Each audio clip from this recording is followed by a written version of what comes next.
আল্লাহ বলেন ওই যুবকরা যদি না থাকতো, ওই যুবকরা যদি না থাকতো, ওই যুবকরা যারা লজ্জাপতির মতো আল্লাহর ভয়ে নিজেকে গুটায় আনিছে, ওরা এতটুকু আকর্ষণের পাত্র। আল্লাহ বলে যুবক তুমি যদি না থাকতে তো আকাশ লোহার, জমিন তামার, বৃষ্টির একটা ফোঁটা না, শস্যের একটা দানা না, মাটিগুলা বালু, আমি একের পর আযাব দিয়ে তোমাদেরকে ধ্বংস করে দিতাম।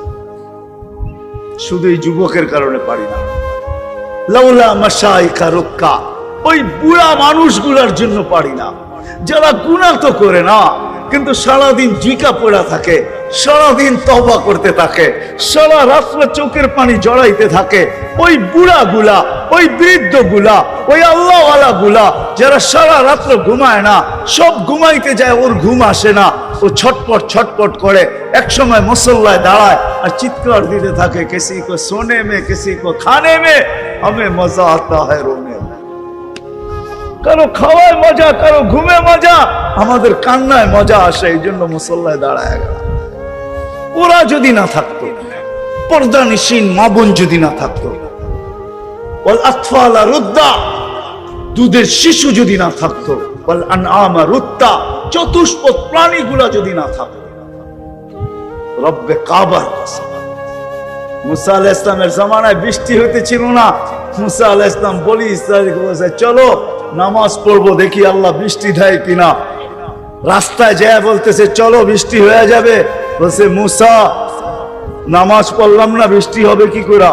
নিয়া তো আসলাম আমাদেরকে নামাজ পড়ানোর জন্য, বনি ইসরাইল ছিলই একটু গার্তেরা, ঠিক না? তো মুসা আলাইহিস সালাম কয় তোমাদের আগে পিঁপড়া বৃষ্টি করছে, দোয়া করে ফেলছে, পিপিলিকা, এদের দোয়া কবুল হয়ে গেছে। পিপিলিকা আল্লাহর কাছে দোয়া করছে, লিমা তুআযযিব বিইবাদি জুনুবিক, লিমা তুআযযিবুনা বিযুনুবি ইবাদিক, আপনার বান্দার গুনার কারণে আমাদেরকে শাস্তি দেন কেন? কেননা খরা যখন হয় তখন খাদ্যগুলা শক্ত হয়ে যায়, আমাদের দাঁতগুলা নরম, আমরা চাবায়া খাইতে পারি না, ওইখান থেকে কিছু নিতে পারি না, না খায়া থাকতে হয়, মরার উপক্রম হয়ে গেছি। বৃষ্টি হলে খাদ্যের ভিতরে পানি ঢোকে, এগুলা নরম হয়, আমরা নরম দাঁতে খাইতে আমাদের মজা হয়, সহজ হয়, আমরা বেঁচা যাই। গুনাহ তো আমরা করি না, বন্দা করে, শাস্তি আমাদেরকে কেন দেন? আপনারা ভাবছেন বৃষ্টি আপনাদের কারণে হয়? বৃষ্টি তো হয়তো পিপিলিকার দোয়ার কারণে, বন্য প্রাণীর দোয়ার কারণে। ওরা যখন সহ্য না করতে পারে, তো আমার বিশ্বাস ওরা এরকমই আল্লাহকে বলে আমাদেরকে শাস্তি কেন? মা মিন শাইইন ইল্লা ইউসাব্বিহু বিহামদি রাব্বি, একটা মুহূর্ত তো যায় না যে আমরা আপনার গুণগান না গাই। 24 ঘন্টা গুণগান গাই, আমাদেরকে শাস্তি দেন কেন? ও মেরে দোস্ত, আসেন আমল দ্বারাই আল্লাহ আল্লাহর রসুলের কাছে আকর্ষণের পাত্র। দুনিয়ায় হইলি কি আর না হইলি কি, সেলিব্রিটি হইলি কি আর না হইলি কি, আল্লাহর কাছে যদি আকর্ষণের পাত্র হইল তো যুবক এমন হয়, আল্লাহর কাছে যদি আকর্ষণের পাত্র হয় তো নারী এমন হয়, আল্লাহর কাছে যদি আকর্ষণের পাত্র হয় তো বৃদ্ধ আর আল্লাহ ওয়ালারা এমন হয়। তো তিনটা শুনাইলাম। আল্লাহর কাছে, রসুলের কাছে যদি আকর্ষণের পাত্র হয়, রাগ হয়ে যাবে? বলবো এইখানে কয়জন আছে যে আজ পর্যন্ত আল্লাহ রসুলকে একবার স্বপ্নে দেখছি? বয়স তো হয়ে গেল, দাড়ি তো পাইকা গেল, আজ পর্যন্ত তো স্বপ্নে দেখলাম না। কেন দেখলাম না? বুঝা গেল আমি আকর্ষণের পাত্র না। আকর্ষণের পাত্র হইলে ছুটা এসা দেখা করেন। বেলাল 3 মাস ছিল না মদিনা মুনাব্বারায়, 4th মাসে স্বপ্নে যুগে চলে যায়, বলছে মা বালুকা ইয়া বেলাল আল্লাহ তাজুরুনা। বেলাল কি হলো? 1 মাস অপেক্ষা করলাম, 2 মাস করলাম, 3 মাস করলাম, তারপরও দেখি মদিনা আসো না। বিদায় 4th মাসে নিজেই চলে আসলাম, আসো না মদিনা। আছে আল্লাহওয়ালা দুনিয়াতে যারা প্রতিদিন না দেখলো সপ্তাহে একবার দেখে, সপ্তাহে না দেখলো মাসে দেখে, মাসে না দেখলো বৎসরে দেখে। আছে না নাই? আছে না নাই? আছে। দেখে না, দেখা দেয় বিদায় দেখে, দেখা দেয় বিদায়, দেখা দেয় বিদায় দেখে। দেখা কেন দেয়? আকর্ষণের পাত্র। এইবার একটা প্রশ্ন যদি করি, কবরে যাওয়ার পরে যদি ফেরেশতা জিগায় মান হাদার রাজুল বুইসা ফিকুম, ইশারা দিয়া চেহারা দেখায় যদি বলে যে ইনি কে, চিনো কিনা, তো উনিও হাসবে, দুজনই হাসতে থাকবে। ফেরেশতা জিজ্ঞাসা করবে হাসিস কেন, জবাব দে। তো কাকে চিনাইতেছে? তো আগের থেকেই পরিচিত, আসা যাওয়া ছিল। নবীজিও আসবে আর বলবে কাকে কি চিনাও, আসা যাওয়া ছিল, পরিচিত আমরা। আয় হায়, আমি বুঝাইতে পারলাম না। জীবন তো শেষ হয়ে গেল, পরিচিত হলে তো আশা দেখাই হতো।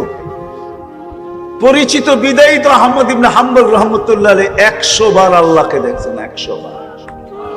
আবু হানিফা রহমতুল্লাহ আলাইহি 100 বার দেখছেন।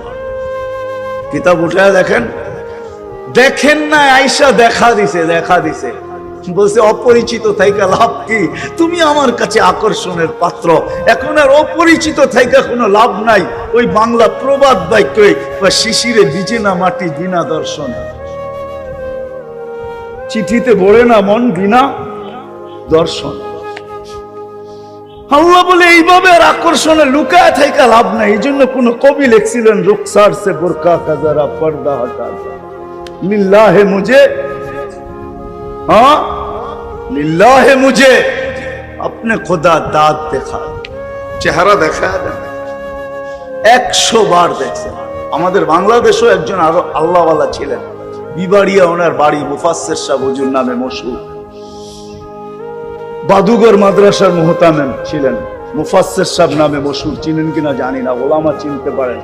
মুফাসসির সাহেবের নামে মশহুর ছিল বিবাড়িয়াতে, শহরে ওনার মাদ্রাসা।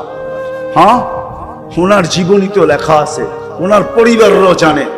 উনিও অনেকবার আল্লাহকে স্বপ্নে দেখছেন। আমি জানি, আমি সত্য প্রমাণ করতেছি। ওনার ছেলেরা এখনো আছে, ছেলেরা না আছে, ছেলের ঘরের নাতিরা আছে, আমার কথা সত্যায়িত বলবে। আল্লাহকে দেখছে, বহুত মানুষ আল্লাহকে দেখছে, না দেখে নাই? হ্যাঁ, কি বলে দেখছে? পাওয়া যায় কিতাবে না বানায় বলতেছি? আল্লাহকে দেখা যায়। যদি দেখা না যাইতো তাহলে কেন বলে আইনামা তুআল্লু ফাসাম্মা ওয়াজহুল্লাহ, যেদিকে তাকাবে আমাকেই দেখবে। তাইলে কবি এই কথা কেন বললো, হাজার মে তেরে রঙ্গ বু হয়, जिधर देखता हूं उधर तू ही तू है। আমি তো লেচু দেখি না, আমি তো আল্লাহ দেখি। যে ভিতরে এক কালার, বাহিরে এত সুন্দর কালার কে করলো, এটাই আল্লাহ, আল্লাহর প্রতিচ্ছবি। কাঁঠালের উপর দিয়ে দেখলে কি আর ভিতরে দেখলে কি, এটাই তো আল্লাহর প্রতিচ্ছবি। কে করলো? হাজার মে তেরে রঙ্গ বু হয়, जिधर देखता हूं उधर तू ही तू है। কুরআনও তো এটা বলে, আইনামা তুআল্লু ফাসাম্মা ওয়াজহুল্লাহ, যেদিকে তাকাবে ওদিকে আল্লাহ দেখবে। সত্যই আসে। ছোট একটা জীবন চলে যাব। আজকে হয়তো বিবেক বুদ্ধি বিদ্যা আমাদেরকে বুঝতে দেয় না। আছে আমাদের সমাজে বহুত লোক আছে যাদেরকে তাদের বিদ্যা বুঝতে দেয় না, তাদের বিবেক বুঝতে দেয় না, তাদের বুদ্ধি বুঝতে দেয় না, তাদের দুনিয়ার পজিশন বুঝতে দেয় না, দুনিয়ার অবস্থান বুঝতে দেয় না। কিন্তু ফাসাউফা তারা ইদান কাশাফাল গুবারু, কুয়াশা সব সময় থাকে না, আকাশ মেঘাচ্ছন্ন সব সময় থাকে না, কখনো মেঘ আসে কখনো সরা যায়, কুয়াশা কখনো আসে আবার মাটির সাথে মিশা যায়। আমাদেরও একদিন কুয়াশা সরা যাবে। কোরআন এটাই বলে, রব্বানা ইন্নানা আবসারনা ফারজি'না আমাল সালিহা ইন্নানা মুকিনুন। একদিন কুয়াশা সরে যাবে আর আমি চিৎকার দিব রব্বানা, আল্লাহ বুঝে চলে আসে, চোখে দেখা ফেলছি, এইবার ফিরত পাঠান। বলবে কাল্লা, আর কোনদিন সম্ভব আসে। আল্লাহর কাছে আকর্ষণের পাত্র আল্লাহর রাসূলের কাছে। দুনিয়াটা দুনিয়াই থেকে যাবে, সত্য এটাই। মানেন, আমাদের কথা মানেন। আজকে মানবেন না, কালকে তো অবশ্যই মানবেন। দুনিয়া অনেক কিছু এখন মানতে বাধ্য, অনেক কিছু। আলহামদুলিল্লাহ, দিন যাইতেছে, দুনিয়া মানতে শুরু করতেছে, অনেক কিছু মানে। আমি জানি, আমি দুনিয়া ঘুরি, এমন না ঢাকার থেকে শুধু পিরিজপুর চলে আসছি, বাংলাদেশে ঘুরি এমন না। হাদিসে নেয়ামত বলতেছি, দুনিয়ায় মহাদেশে 60টা, একটাও এখন পর্যন্ত বাকি নাই। আল্লাহ 60টা আমাকে দেখায় দিয়েছে। দুনিয়ায় উন্নত অনুন্নত দেশ মিলায়া উন্নত দেশ হয়তো দুই একটা বাকি আছে, এছাড়া আর একটাও বাকি নাই। হয়তো ইংল্যান্ড বাকি আছে আর কানাডা বাকি আছে, আর দুনিয়ার কোনো উন্নত দেশ বাকি নেই যেটা আমি না দেখছি, একাধিকবার না দেখছি। তা হাদিসে মেয়ামত বলতেছি 99টা দেখায়, সময় এখনো হাতের থেকে বাহির হয়ে যায় নাই। কি লাগাবো কাজে? হ্যাঁ হ্যাঁ, আমলওয়ালা জিন্দগি বানাইতে রাজি? পাক্কা? কে কে ওয়াদা করতে পারেন? মনের থেকে তো নামান মনের থেকে যদি না হয় তাহলে কিন্তু আব্দুল কাদের জিলানী রহমতুল্লাহ আলাইহির কথা সত্য হবে। পীরানে পীর আব্দুল কাদের জিলানী রহমতুল্লাহ আলাইহি, বড় পীর আব্দুল কাদের জিলানী রহমতুল্লাহ আলাইহির কথা সত্য হবে। উনি বলছিলেন লিসানুকা মুমিন কলবুকা মুনাফিক, তোর মুখটা তো মুসলমান, দিলটা মুনাফিক। লিসানুকা মুমিন কলবুকা মুনাফিক। ওনার কিতাব আছে ফাথুর রব্বানি, আরবিতে, ওটা পড়া দেখেন। ওলামাদের জন্য বলতেছি, ফাথুর রব্বানি আরবিটা, উর্দু বাংলা না, আরবিটা পড়া দেখেন। ওটার ভিতরে লেখা আছে লিসানুকা মুমিন কলবুকা মুনাফিক। মুখ দিয়ে তো বলতেছিস আমি আমলওয়ালা হইতে চাই, কিন্তু দিল বলে না। মোল্লা হয়ে কি লাভ, ঠিক না? যদি হইতে চাই তাহলে 3 জায়গার সাথে আমার সম্পর্ক জুড়তে হবে। রাজি? কি সবাই? সর্বপ্রথম আল্লাহর ঘরের সাথে, তার সাথে আল্লাহ মসজিদের সাথে ঘনিষ্ঠ থেকে ঘনিষ্ঠ সম্পর্ক করে, যাদের মৃত্যুর পরে সবাই সাক্ষী দেয় লোকটা বড় দিনদার ছিল। হাদিসও আছে, যার সম্পর্ক যত বেশি মসজিদের সাথে ঘনিষ্ঠ দেখবা তাকে ইমানদারের সাক্ষী দাও। যখন আমরা সাক্ষী দেই তখন আবার আল্লাহ হাসি দিয়া বলে ইন্নী আ'লামু বি, তোমরা সাক্ষী দিতেছ শুধু বাহ্যিক দেখা, এর ভিতরগত সব আমি তোমাদের চেয়ে ভালো জানি। তারপরে আল্লাহ আরেকটা কথা বলে তারাকতু ইলমি, জানি কিন্তু আমারটা বাদ দিয়া দিলাম, কবিলতু শাহাদাতা আবদি, তোমাদের সাক্ষী গ্রহণ করলাম, মাফ করে দিলাম। তোমরা ভালো বলছো, ভালো, আমি জানি কিন্তু আমি আমারটা বাদ দিয়া দিলাম। ইন্নী আ'লামু বি তারাকতু ইলমি কবিলতু শাহাদাতা আবদি। আল্লাহর ঘরের সাথে সম্পর্ক জোড়বেন। হ্যাঁ, যুবকরা কি বলে? না, যুবকরা ভাবে দুনিয়াই তো সব শেষ, ঠিক না? কেউ তো বলে চিতাতেই সব শেষ, আর আমার সমাজের যুবকরা বলে দুনিয়াতেই সব শেষ, ঠিক না? কি নাচ গান সব দুনিয়াতেই শেষ, ঠিক না? কি জান্নাতে গান মনে হয় নাই, ঠিক না? আল্লাহ মাঝে মাঝে জান্নাতীদেরকে জিজ্ঞাসা করবে গান শুনবে, বলবে আল্লাহ শুনবো। আল্লাহ বলবে রেজওয়ান লাগা স্টেজ লাগাবে।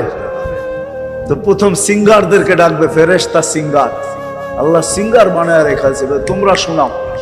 শোনাবে, আল্লাহ জিজ্ঞেস করবে কিরকম শুনলা, বলবে লাকানাল মাউতু লা মুতনা, আল্লাহ যদি মৌত থাকতো তো আওয়াজের ঝংকারে মরে যেত। এত সুন্দর আওয়াজ হয়, আল্লাহ বলবে এর চেয়ে সুন্দর।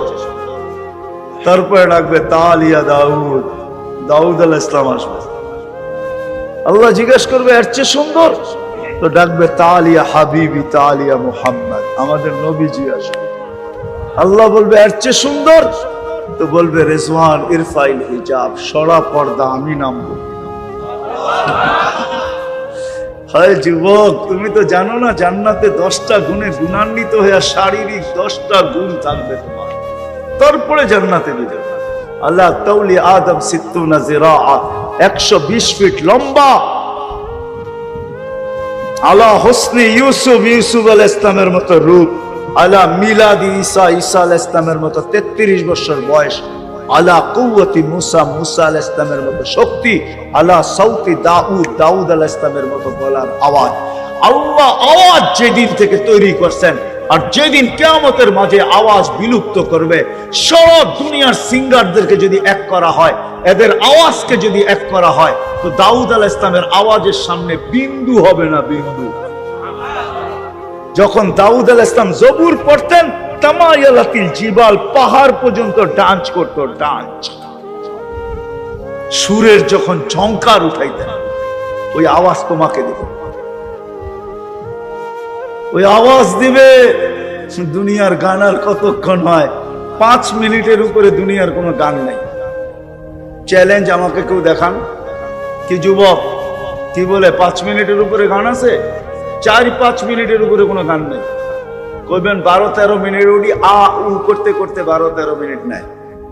আ উ আছে না কিছু আগে পরে মধ্যখানে, আসল ছন্দ 3 থেকে 4 মিনিটের উপরে নাই। কেন? এর বেশি কেউ শুনবে না, এর বেশি, হ্যাঁ এর বেশি কেউ শুনবে না। আর লম্বা হইলে অবস্থাও তো খারাপ, এতক্ষণ তো কোমরও দুলাইতে পারবে না, ঠিক না? দুনিয়ার ডান্স, এটা ডান্স। তুমি ডান্স চিনোই না, ডান্স কাকে বলে, রক্স কাকে বলে, তুমি ডান্স চিনো না। ডিকশনারিতে ভালো মতে যায় দেখো ডান্স কাকে বলে। কোমর দুলানো আর হাত পা বেঁকা সেকা করার নাম কি ডান্স নাকি? আমারে চিনাইতে হবে না, আমি দুনিয়ার বড় বড় সিঙ্গার চিনি, দুনিয়ার বড় বড় সিঙ্গাররা আমাকে চিনে। যাও তুমি অ্যাড্রেস দিয়া দিই, আমাকে সিঙ্গার চিনাইতে হবে না, আমি এটি চিনি ভালো করে, আমি ভালো করে চিনি। তা হাদিসে নেয়ামত বলতেছি, এমনি বলি না। বড় বড় সিঙ্গাররা ছেড়া দিছে সিঙ্গারি, প্রচার করতে চাই না নিজের বুজুর্গি। আমি বড় বড় সিঙ্গার চিনি, দুনিয়ার সিঙ্গার আর ফিঙ্গার ডান্স বলে। ডান্স তো জান্নাতে হবে। 40 বছর টানা নাচবে, 40 বছর। প্রত্যেক পায়ের জমকারে 1 লক্ষ কালার বাহির হবে, 2 পায়ে 2 লক্ষ, 4 জনে নাচবে তো 8 লক্ষ কালার একসাথে বাহির হবে। 40 বছরের ভিতরে একটা কালার দ্বিতীয়বার রিপিট হবে না। আল্লাহ বানায় রাখছে, আল্লাহর রসুল চোখে দেখা আসছে। নাইলে আমরা ভাবতেছি সাহাবা বোকা ছিল, ঠিক না? আবু বকর বোকা, যার 13টা কাপড়ের দোকান ছিল, বোকা সাহাবা। সাহাবা বোকা ছিলেন না, ওদের মতো চালাক কেউ ছিল না। আমরা ভাবি আমরা শিক্ষিত, আমরা শিক্ষিত, আমরা জেনারেল শিক্ষা। জেনারেল মানে হলো ডিকশনারিতে সাধারণ শিক্ষায় শিক্ষিত। সাহাবা অসাধারণ শিক্ষায় শিক্ষিত ছিল, বিদায় মেঘকে ডাকলে মেঘ আসতে বাধ্য ছিল, সূর্যকে ইশারা করলে থামতে বাধ্য ছিল। দরিয়ায় নীল আমি 6 বার দেখছি, আর চিঠি তালাশ করছি, চিঠি আমি 6 বার দরিয়ায় নীলে গেছি। সুদান আমি 6 বার গেছি, আমার মনের কথা বলতেছি, আমি 6 বার চিঠি তালাশ করছি যে হায় যদি চিঠিটা পাইতাম তাহলে পদ্মা, মেঘনা, যমুনার পানির ব্যবস্থা হয়ে যেত। যদি 4500 কিলোমিটার লম্বা দরিয়ায় নীল উমর রাদিয়াল্লাহু তাআলা আনহুর চিঠিতে পানি দিতে পারে, তাইলে আমার পদ্মা, মেঘনা, যমুনাও দিতে পারে, যদি চিঠি পেয়ে যেতাম। আমি 6 বার তালাশ করছি ওই চিঠি। তমিমে তারি রাদিয়াল্লাহু তাআলা আনহুর কবরে যখন গেছি, তিউনিসিয়ার লিবিয়ার বর্ডারে, তখন সালাম দিয়া বলছিলাম, তমিম হাত দুটা যদি দিয়া যাইতে তাহলে দুনিয়ায় ফায়ার সার্ভিসের দরকার হইতো না। যেখানে আগুন ওইখানে তোমার হাত। অগ্নিগিরি যদি পাহাড়ে আবদ্ধ হইতে পারে, তাহলে আমাদের সাধারণ আগুনও তোমার হাতের ইশারায় নিতে পারে না? পারে না? ওনারা অসাধারণ শিক্ষায় শিক্ষিত ছিল। আসে প্রথম মসজিদের সাথে সম্পর্ক জড়বো তো, দ্বিতীয় দিনী মাদারেসের সাথে সম্পর্ক জড়বো। দিনী মাদারেসের সাথে সম্পর্ক জড়বো। আমি তো বলি বাংলাদেশে, খুব বলি, আজকের থেকে না কয়েক বছর ধরে বলতেছি, বাংলাদেশে বিপর্যয় কোনোদিন আসে না, আসবো না। বাংলাদেশ নড়ে চড়ে পড়ে না, এটা আমার প্রসিদ্ধ। নড়ে চড়ে পড়ে না। 7.8 ভূমিকম্প ইটালিকে তুর্কিকে মাটির সাথে শোয়ায় রেখা গেছে। আমাদের দেশও 2013-তে আসছিল, কিচ্ছু হয় না। কেননা বাংলাদেশের চতুর্দিকে এরকম এক সুরক্ষার দেওয়াল দাঁড় করানো আছে, আধ্যাত্মিক সুরক্ষার চাদর আছে, দেওয়াল আছে। কোনো বিপর্যয় এটাকে ব্যাত করতে পারে না। হয়তো পিছে চলে যায়, নাহলে ডাইনে বামে যায়, এটাকে ব্যাত করা ভিতরে কোনো কি করতে পারে না। বিপর্যয় ঘটাইতে পারে না। বাংলাদেশ শতবার নড়ছে, কিচ্ছু হয়নি, হবেও না। কারণ কি জানেন? হ্যাঁ, কারণ কি জানেন? এই দিনী মাদারেস গুলা, এই মসজিদ গুলা। রাত্র 4টার সময় হেফজোখানার ছেলেরা ওঠে, আর দেখবেন বাংলাদেশে যতবার বড় মাপের ভূমিকম্প আসছে সব শেষ রাত্রে আসছে। 7.8 আসছে 5টা 5-এ, ডিসেম্বরে 6.1 আসছে, এটাও 5টা 5-এ। যতগুলো বড় মাপের ভূমিকম্প আসছে সব শেষ রাত্রে। কেননা ওই সময় বাংলাদেশের 30,000-এর উপরে হেফজোখানার ছেলেরা কোরআন পড়তে থাকে, আল্লাহর সাথে কথা বলতে থাকে, আল্লাহদের সাথে কথা বলতে থাকে। ভূমিকম্প আসে, নড়ে চড়ে কোনো বিপর্যয় ঘটাইতে পারে না, কারণ দেওয়াল ব্যাধি করতে পারে না। বিপর্যয় ঘটাবে তো ঘটাবে কি করে? ডাইনে বামে চলে যায়, যেরকম দেওয়ালে বল মারলে রিপিট হয়ে পিছনে আসে, কেন দেওয়াল ভেদ করতে পারে না। 10 নম্বর মহাবিপদ সংকেত আসছিল, ঠিক না? কি বুলবুল, ঠিক না? হ্যাঁ, কিছু হয়েছে? হ্যাঁ, কোথায় ছিলেন? পিরিজপুরে? হ্যাঁ, আসছে কোন দিক দিয়া? বুলবুল ঢুকছে কোন দিক দিয়া বাংলাদেশে? ওই দিন আমি পাথরঘাটা ছিলাম, পাথরঘাটা উড়া সারা রাত্র আমি বুলবুল দেখছি। এটা ডানা কতটুকু লম্বা, লেজ কতটুকু লম্বা, কেননা বুলবুল না, বুলবুল পাখি। সারা রাত্র আমি দেখছি। আমার মাথার উপরে 6-7টা টিন ছিল, আর কিছু ছিল না। আমাদের ইস্তেমা ছিল, দুপুরে দোয়া হয়ে গেছে, আমি ঢাকা যেতে পারি নাই বুলবুলের কারণে। আমি সারা রাত্র বুলবুল দাঁড়ায় দাঁড়ায় দেখছি, আর আমার বিশ্বাস ছিল কলা গাছ ছাড়া কিছু পড়বে না। আমি সকালবেলা ঢাকা গেছি, কিচ্ছু পড়ে নাই, কলা গাছ ছাড়া কিচ্ছু পড়ে নাই, কোনো বিপর্যয় হয়নি। হয়েছে নাকি? বলুক শিক্ষিত মানুষগুলা, বলুক করোনার সময় মানুষ কিনা বলছে, সারা দুনিয়া চিৎকার দিছে, এর সাথে সাথে আমাদের দেশের কিছু মানুষও চিৎকার দিছে এমন বিপর্যয় হবে, মা দাফন করার কাউকে পাওয়া যাবে না। আর এখন বাংলাদেশের মালায় গলায় সবাই ফুলের মালা দেয় যে বাংলাদেশ করোনাকে প্রতিরোধ করলো কি দিয়া।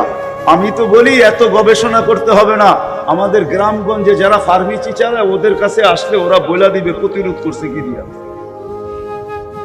ঠিক না?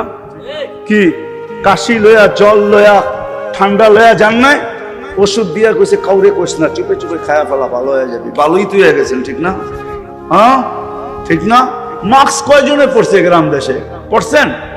হ্যাঁ, মনে হয় না, ঠিক না? জিজ্ঞেস করছে মাস্ক পরেন না কেন? টেলিভিশনে এত বড় বড় দেখায়, নাকের ছিদ্র তো এটা এত বড় না, এটা যাবে তো যাবে কোন দিক দিয়া? যদি মুখ দিয়া যায়, সারাদিনই তো পান বিড়ি খাই, এটা কোন দিক দিয়ে যাবে, ঠিক না? আল্লাহ বাংলাদেশে কোনো বিপর্যয় হয়েছে নাকি? হ্যাঁ, ছোট একটা দেশ, যতগুলা মানুষ সচেতন, কেউ না আমরা, তারপরও কোনো বিপর্যয় ঘটে নাই। সারা দুনিয়া গবেষণা করতেছে বাংলাদেশ কি করে করোনাকে প্রতিরোধ করলো। আমি বলি ওই সময়ও মাদ্রাসাগুলা অনলাইনে প্রত্যেকটা হেফজোখানা চালু ছিল। এখন প্রত্যেকটা মাদ্রাসা চালু, তখন প্রত্যেকটা গড় মাদ্রাসা ছিল, গড় মাদ্রাসা ছিল। অনলাইনে পড়াইতো হুজুররা, ফোনের মাধ্যমে সবক দিত, সবক নিত, সবক শুনতো, আমুকটা শুনতো, সব না ফোনের মাধ্যমে মাদ্রাসা চালু ছিল। এই জন্য মাদ্রাসার সাথে সম্পর্ক জড়বেন তো? হ্যাঁ, কি আপনারা এই মাদ্রাসায় খুশি না নারাজ? হ্যাঁ, খুশি। তাহলে ছেলে পেলে দেন না কেন? দিবেন।